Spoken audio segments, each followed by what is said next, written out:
సహోదరి సహోదరుడా, మన యొక్క పిల్లల కొరకు మనం ఏడవాలి అని దేవుని యొక్క వాక్యం సెలవిస్తుంది. ఈ రాత్రి నీ కుటుంబం కొరకు నువ్వు ఏడ్చే విశ్వాసరాలుగా ఉన్నావా? ఉపవాసంతో, ప్రత్యేకతాపంతో, ప్రార్థనతో ఈ యొక్క రోజు నువ్వు ప్రారంభించడానికి ఇష్టపడుతూ ఉన్నావా? ఇష్టపడుతున్నట్లయితే మౌనంగా ఉండగలరు ప్రియ సహోదరి సహోదరుడా.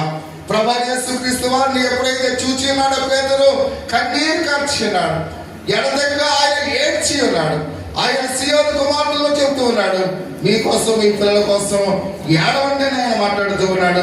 ప్రియ సహోదరి సహోదరుడు, ఎందుకంటే దేవుడు లోకం ఎంతో ప్రేమిస్తూ ఉన్నాడు. ఆయన ఈ రాత్రి నీ కుటుంబాన్ని ప్రేమిస్తూ ఉన్నాడు. ఆయన నిన్ను, నన్ను, మనను ప్రేమిస్తూ ఉన్నాడు.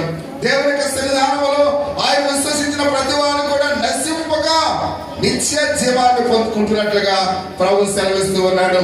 ప్రభు అయిన యేసుక్రీస్తు వారి యొక్క సిలువ, ప్రార్థన, ప్రేమ, క్షమ, ఆయన అర్థాన్ని మనం చూస్తున్నాం.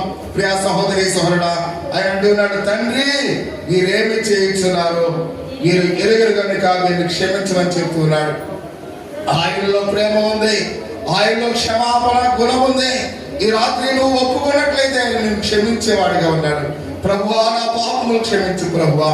ఒకవేళ నా ఆశీర్వాదములకు నా పాపములు అడ్డుబండగా ఉన్నాయేమో తండ్రి, యేసయ్యా నాలో ఉన్న దాగి ఉన్న పాప స్వభావాన్ని తీసివే ప్రభువా. నా యొక్క ఆలోచనల ఉద్దేశాన్ని తీసివే ప్రభువా. ఈ రాత్రి ప్రభు నిన్ను అడుగుతూ ఉన్నాడు. ప్రియ సహోదరి సహోదరుడా, నీ ఆశీర్వాదములకు ఏ అడ్డబండగా ఉన్నాయో ఆయన నిన్ను ఆయన తీసివేయమని అడుగుతూ ఉన్నాడు.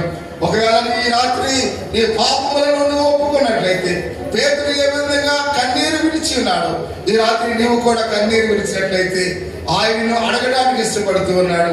నీ అతిక్రమములన్నీ కూడా ఆయన, ప్రభువా నేను తెలిసి చేసిన పాపములు క్షమించయ్యా, నేను తెలియక చేసిన అపరాధములు, నా దోషములు క్షమించయ్యా అని ఈ రాత్రి నువ్వు అడిగితే ఆయనను క్షమించేవాడుగా ఉన్నాడు. ఆయన అంటున్నాడు, తండ్రి మీరేమి చేయించున్నారో మీరు ఎరుగరు కనుక మీరు క్షమించమని చెప్తూ ఉన్నాడు.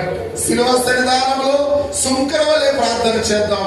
సుంకరి, అయ్యా నీ వైపు కళ్ళెత్తి చూడడానికి కూడా నేను అర్హత లేనివాడిగా ఉన్నానయ్యా అని తన యొక్క రొమ్ములు గుద్దుకుంటూ నేను ఏ విధమైన అర్హత లేనివాడిగా ఉన్నానని సుంకరి కన్నీరు కరుస్తూ ఉన్నాడు. ఈ రాత్రి సుంకరి యొక్క ప్రార్థన దేవుడు విన్నాడు. ఒకవేళ నీవు కూడా సుంకరి వలె దేవుని యొక్క సన్నిధానంలో తగ్గించుకుని ప్రార్థన చేసినట్లయితే నీ ప్రార్థన కూడా ఆయన వినడానికి ఇష్టపడుతూ ఉన్నాడు.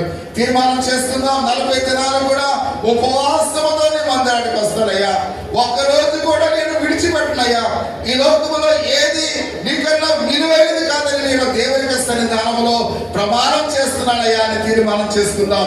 ఒకవేళ నువ్వు నిజమైన తీర్మానం చేస్తున్నట్లయితే, నీ